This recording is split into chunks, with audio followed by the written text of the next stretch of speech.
Take this job and shove it. I ain't working here no more. Everybody's working for the weekend. Taking care of business every day. Now it's wow, welcome to the working week. Working 9 to 5, what a way to make a living. Minimum wage.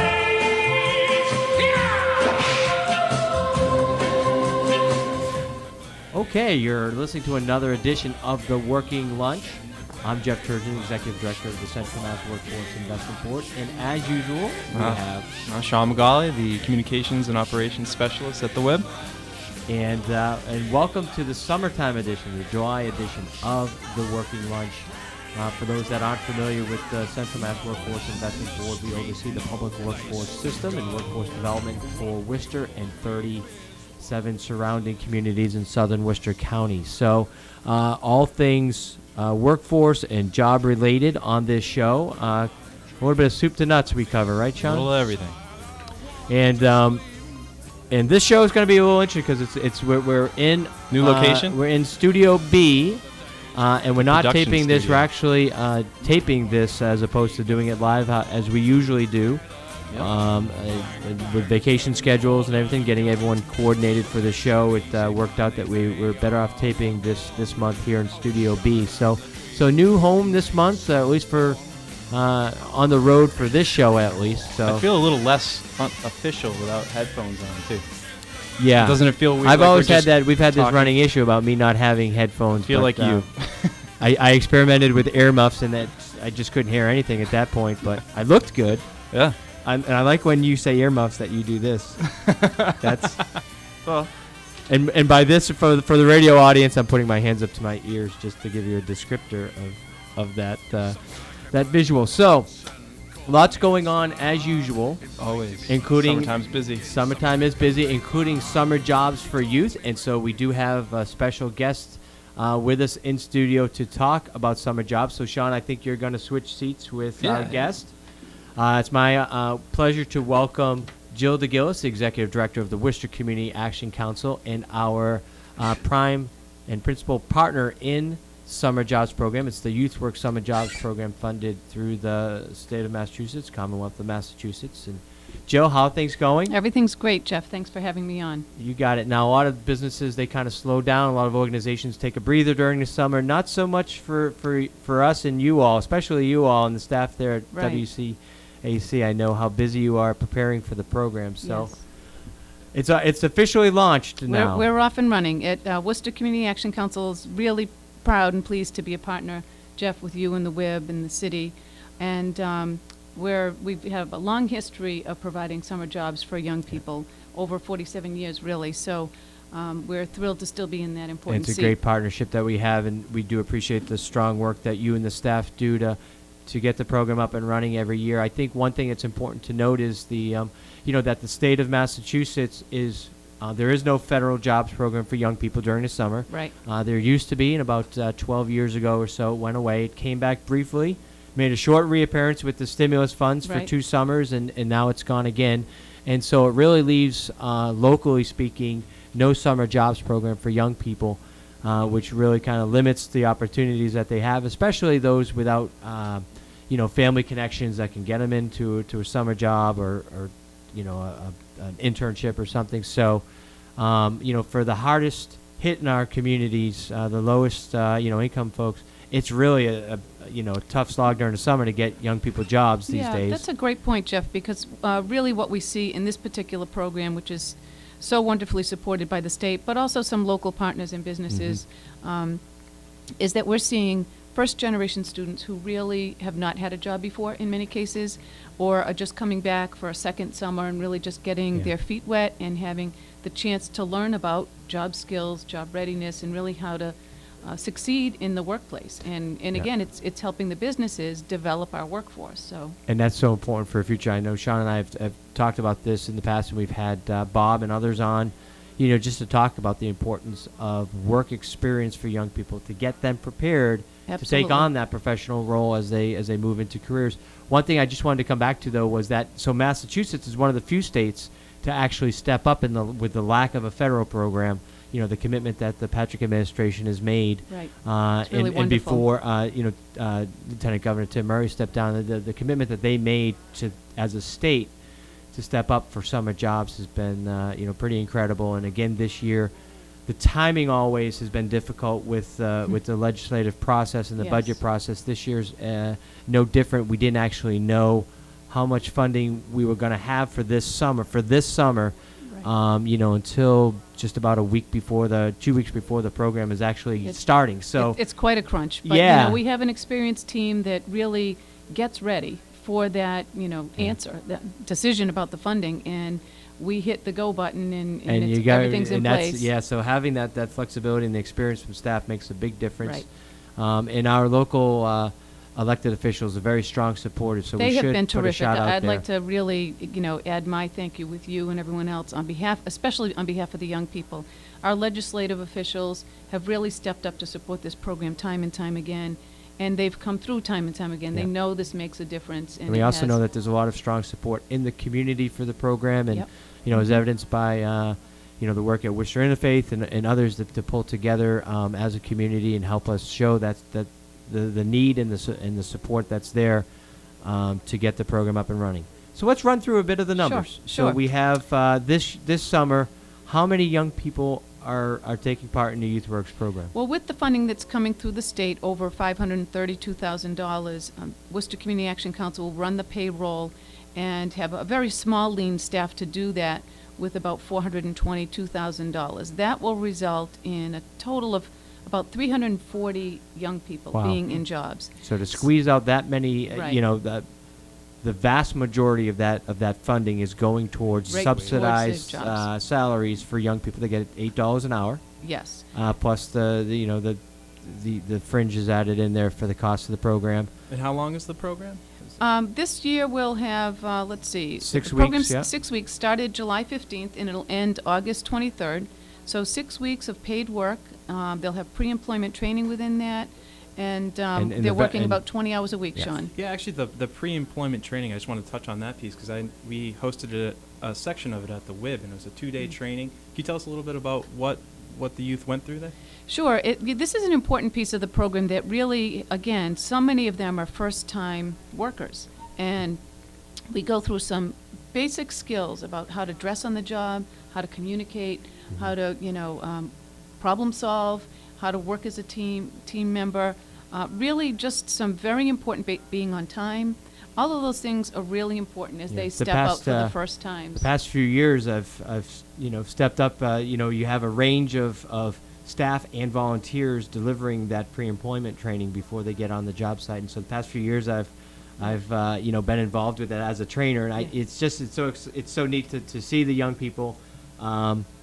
They're all excited about having the summer job opportunity, and to kind of have a chance to work directly with them to prepare them. It's a really exciting time in their lives to get them kind of focused on what they need to do, to be successful in that job. And everything, a lot of young people don't realize the importance of if you're going to be late, making sure you call into the job site to let them know what's going on. If you're going to be out sick, if making sure that you have reliable transportation, having a Right. transportation plan and a plan B if whatever you had, going, doesn't work. So if someone's supposed to be giving you a ride and they're out sick, well, what's your plan B? And not just, well, it's okay to take the day off, or Sure. you know. Another important piece of it is really understanding for the first time they're receiving a paycheck. Yeah, actually. How do they manage that? Mhm. How do they manage the money? Do they learn about banking? We try to weave in, financial responsibility and credit and banking so that they have a sense of that going forward for the long term. And again, last year we try each year to do some new pilot, and we tried the automatic deposit for some, and we're trying to encourage, the use of banks and not just cashing that check and using that money, but thinking about saving. The other thing we have in the program historically, and again this year, is a group of students through the Worcester Public Schools who will do MCAS, remediation and So these are students studies. that haven't passed MCAS yet that need Right. to study during the summer, and obviously that's a tough challenge for some. So this kind of gives them a little incentive to be involved with the MCAS. They don't get paid while they study, Okay. but then Right. after the morning time when they study, they have an afternoon work experience. So that's kind of a And neat those are thing, tied to the colleges and universities. So it it's gives a them really a chance nice, to see what's beyond. nice Yeah, partnership, why it's yes. important to pass MCAS. Right. So, and I know this summer now, every year you probably work with close to 50 host sites. we do. Including a lot of public and nonprofit, but also some private employers. And this summer, I know that you've been working on a new pilot site for the YouthWorks program. Can We you have, talk a little sure. bit about that? Sure, yes. We have some great local partners, Jeff and Sean, from, as you say, first of all, from the public sector, medical, private, nonprofit, and it really ranges from 40 to 50 sites and partners who are really putting these young people into good jobs. And they're serving as mentors. It's about that pay it forward. Give these kids a chance to succeed, and they take it seriously. They come back year after year, and our evaluations show and tell that the employers will do it time and time again, and so we know it works. Yes, this year we have a new cohort, a new model. We're working in partnership with National Grid, one of our major utility companies here, and we'll have about 12 young people from 2 sites. The Chandler Street Business Association and Worcester Roots, I believe, are the 2 sites they'll be coming from, to work with National Grid on learning about energy efficiency and what that means, what they can do. And we're hoping that what we learn from this particular pilot it'll be a 2-day training and internship program with National Grid. They'll be on site with National Grid. They may be shadowing some auditors in the field. And they'll learn all about this, and then we hope that they'll give us ideas of how we can improve it, how we can do it better, and how they can be part of expanding the education to others. And they get to work directly with professionals from the Yes. from National Grid and to see how how that company operates. So Right. it's So really trying a to neat door build- opening for them. Right, whet their appetite and build that workforce in that particular field. So we're excited about that one. And I do want to continue to talk about those 44 community partners, and some of them, 9 employers in this case, are participating in a 50-50 model. So this is where we take those public dollars and they're matched by local private dollars. It's a piece of work we've been doing for several years to try to grow the local support for this program with local dollars. So that continues to grow. At first, there were 1 or 2 partners doing the 50-50 model. They put up 50% of their money. It's matched by 50% of the public money. And so it's grown to 9 employers doing it now. That's great. Okay, yeah. And so we hope to keep doing that. It really, again, spreads that those limited resources as far as we can go. Sure.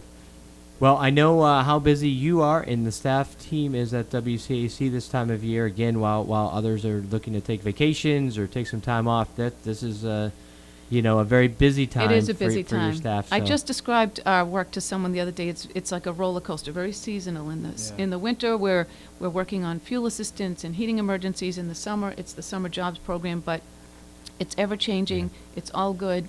I do The wanna- underlying theme, though, at WCAC, it's all really for the good of the community Right. and really kind of stepping in where that need exists. Thanks, in the Jeff. community. As the anti-poverty agency, we are all about helping people move forward in education, employment, our energy programs, and asset development. It's all about self-sufficiency. So we've been around for 47 years, as I said earlier, and so unfortunately, because of the economy, our work is needed more than ever. Yeah. We wish we could not Well, I have should to be also in this mention, I business. mean, much like the workforce world and our side of things, community action councils are, a lot of the funding does come from the federal government It does. and really under stress these days. And given the high need that's out there, to hear public officials, federal officials be talking about cuts, Right. when the need is so great, is kind of frustrating. I think as a service delivery kind of arm, it really makes it difficult, to really kind of,